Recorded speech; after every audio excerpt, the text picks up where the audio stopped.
Et salut à tous et à toutes, et bien c'est Pierre, aujourd'hui on se retrouve pour une toute nouvelle vidéo et aujourd'hui je vais vous parler des compétences minimum requises pour devenir développeur back-end, donc que ce soit pour trouver une mission freelance ou un CD. Donc si tu regardes cette vidéo, c'est que je suppose que tu as déjà commencé à apprendre le code de ton côté et que tu connais la différence entre le front et le back. Alors la première chose que tu vas devoir faire, c'est apprendre un langage back-end. Les plus populaires actuellement, pas dans l'ordre, c'est Python, Java, JavaScript avec Node.js.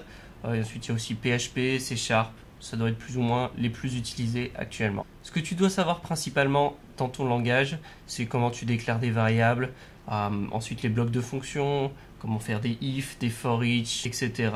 De façon à ce que dès qu'on te donne une donnée en entrée et une donnée en sortie, tu sois capable de faire le lien entre les deux. Ensuite, deuxième chose importante à apprendre dans ton langage, c'est comment créer une classe abstraite ou une interface. Ça te permettra aussi de comprendre la dépendance de classe.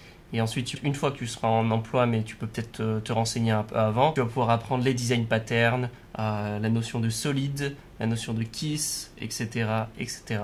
Donc c'est principalement de l'architecture de classe et comment du coup organiser tes classes pour créer ton application. Une chose que j'ai oublié de préciser, ton langage back-end, tu le choisis en fonction des besoins du marché. C'est-à-dire que tu vas regarder les annonces, ça soit par exemple sur Indeed ou sur d'autres sites d'annonces, regarde quel langage est le plus demandé et c'est un des plus populaires du coup que tu vas apprendre spécifiquement à l'endroit où tu veux postuler. Ça peut légèrement varier en fonction de la géographie. Et de la même façon, tu vas au passage regarder quels sont les frameworks pour ton langage qui sont le plus populaires et ça sera un ou plusieurs de ces frameworks que tu vas apprendre. Idéalement, je dirais en apprendre un seul le plus populaire, c'est déjà pas mal. Si tu arrives à en faire deux, ça sera bien aussi. Ensuite, une fois que tu as appris un langage de programmation, il va te falloir stocker des données. Donc ça va être la deuxième étape. Pour stocker tes données, tu as une façon toute simple, c'est simplement d'écrire dans un fichier. Donc tu peux tout simplement apprendre comment tu écris dans un fichier, comment tu lis depuis un fichier. Ensuite, une autre façon de stocker les données et qui est omniprésente sur quasiment toutes les applications, c'est la base de données. Il y a deux types de bases de données. Il y a les bases de données relationnelles qui se font avec SQL. Les bases de données non relationnelles se font par exemple avec MongoDB. Pour savoir lequel des deux tu vas apprendre, généralement si tu t'es orienté vers Node.js, tu auras plutôt tendance à utiliser MongoDB. Si tu t'es orienté vers un autre langage de programmation, il y a plus de chances que ce soit plus cohérent d'apprendre SQL. Actuellement, de ce que je remarque là avec les annonces, SQL est beaucoup plus utilisé que MongoDB dans les offres d'emploi. Est-ce que ça va évoluer dans l'avenir? Je sais pas, mais actuellement, SQL reste beaucoup plus utilisé. Vu que personnellement je connais un peu mieux SQL, je vais en profiter pour détailler pour SQL. SQL, ce qui est important à connaître, c'est comment sélectionner des données, donc le select, comment insérer des données, donc c'est les inserts, comment mettre à jour des données, donc c'est les updates, comment les supprimer, donc c'est un delete. Et ensuite, il faut être capable d'utiliser les fonctions SQL, comme par exemple count, qui permet de compter le nombre de lignes de résultats que ta requête t'a retourné, ou AVG, qui permet de faire la moyenne de tous tes résultats. Autre point important SQL, c'est les jointures, et ensuite l'order by et les group by, et aussi comprendre comment les group by affectent les fonctions comme par exemple average ou count. Ensuite, un autre endroit où tu vas stocker des données quand tu es développeur back-end, c'est dans la session. Tu vas avoir besoin aussi de comprendre comment utiliser la session. Ça va principalement te servir pour les comptes utilisateurs. Pause, coupe en plein milieu de la vidéo. Je te rappeler, s'il te plaît, de mettre un pouce bleu sur la vidéo pour m'aider pour l'algorithme. Et si tu as la moindre question, n'hésite pas à me la poster en commentaire. Je les lis tous et je réponds à tous. Voilà, donc c'est tout. Maintenant, je te rends la vidéo. Ensuite, quand tu es développeur back-end, tu seras amené à être en contact avec des API. Soit tu vas en utiliser, soit toi tu vas en créer pour tout simplement donner tes informations pour ton front. Il y a deux principaux types d'API. Il y a l'API qu'on appelle API REST et une API qu'on appelle API GraphQL.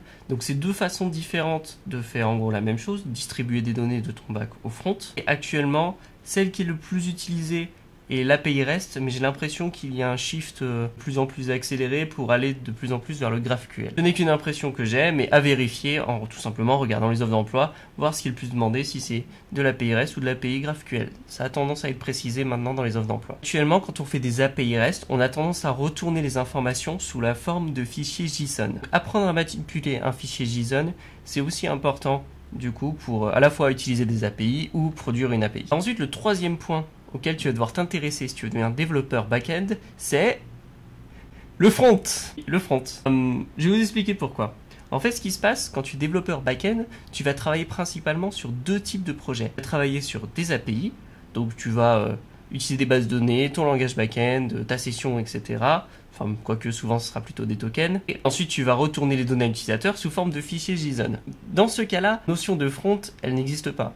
Mais par contre, il y a un deuxième type d'emploi sur lesquels les développeurs back-end sont très demandés, c'est pour travailler sur des applications monolithiques. L'application monolithique, c'est une application qui a une distinction entre le front et le back qui est très faible. C'est-à-dire le back-end va directement retourner les informations pour le front. C'est-à-dire que le front ne sera pas indépendant du back.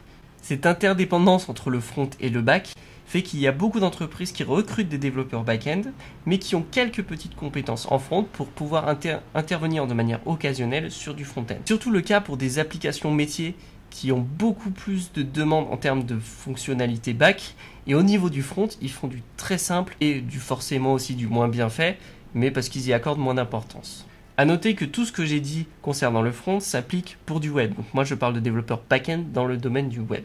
C'est dans ce cas-là qu'il y aura besoin de connaître un petit peu de front. Ce qui est important à connaître en front quand vous faites du web back-end, c'est un petit peu d'HTML. Les éléments qui vont vous servir le plus, c'est tout simplement les tableaux. Parce que les tableaux, quand on est développeur back-end, on fait beaucoup de CRUD.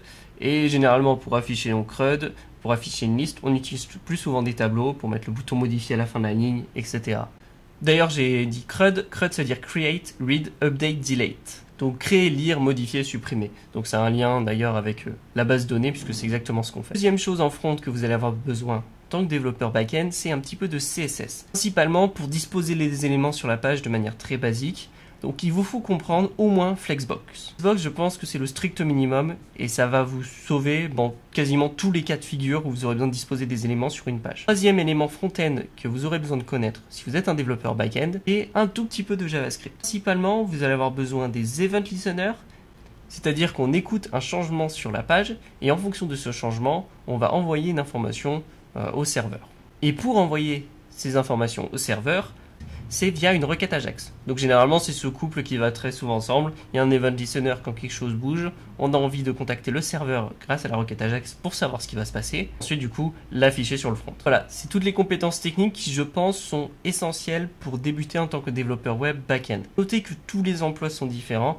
Peut-être que vous aurez besoin d'autres compétences que celles que j'ai citées. Peut-être qu'il y a des compétences que j'ai citées que vous n'aurez pas besoin du tout. C'est, en mon expérience, les compétences que j'ai remarquées étaient le plus souvent demandées. Quand tu es développeur, de toute façon, les compétences que tu acquiers, tu vas les acquérir sur le terrain en même temps que tu vas faire ton projet. On va te donner un objectif fonctionnel, donc qui va être donné par le chef de projet ou bien le product owner, selon si tu travailles en Scrum ou pas en Scrum. Ensuite, c'est ta responsabilité de savoir le faire ou d'apprendre à le faire pour produire quelque chose qui fonctionne à la fin. Mais peu importe tes compétences techniques, ton problème principal en tant que développeur junior, ça va être de convaincre le recruteur en face de toi que tes compétences suffisent pour la mission qu'il te propose. Et donc pour faire ça, tu as deux solutions. Un, monter un très bon portfolio qui met bien en avant tout ce que tu as appris. Donc ça sera par exemple ce que j'ai cité dans cette vidéo ou d'autres compétences. Et deuxième chose, ça va être de pouvoir avoir accès à suffisamment de recruteurs pour que la loi des nombres fait qu'il y en aura au moins un pour proposer une mission où tu auras des chances d'être pris. D'ailleurs à ce sujet, moi personnellement j'utilise principalement LinkedIn pour contacter des recruteurs et trouver des emplois. Moi, je cherche principalement du CDI, mais je sais que la démarche est très similaire quand on veut être freelance. Et j'ai donc une vidéo sur LinkedIn à ce sujet, que je mettrai un lien quelque part sur l'écran. Et voilà. Merci à tous d'avoir regardé cette vidéo, c'était Pierre, et je vous dis à la prochaine.